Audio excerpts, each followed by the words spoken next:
Գաջան, ինչ վախեր ունեք երեխուն այստեղ դարձիրակելու հետ կապված որպես օտար երկրում, անկախ նրանից որ հայերի մեջ է, հայ համայնք, հայկական մանկապարտեզ։ Մենակ իր տարածքի մեջ։ Այսինքն մենք ոնց ենք, չէ՞, որ քուր աղբեր, տատիկ, պապիկ, այն որ սենց ընտանեկան, սենց հավաքույթներ մեծ, բան ցեղ,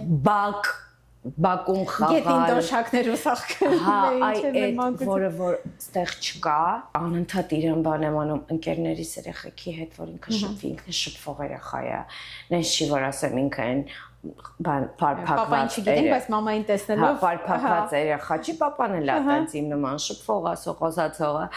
բայց ինքը տես պարփակված երեխա չէ, լեն որ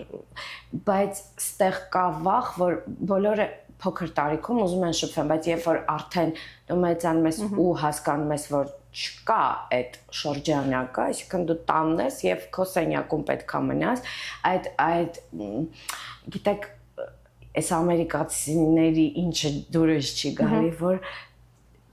երեխան կարա գնա դուռ փակի սենյակի, ու եթե դու գաս դուռը ծեծես, ինքը կարա ասի գնա։ Դիմանսնական տարածքն է, տարածքն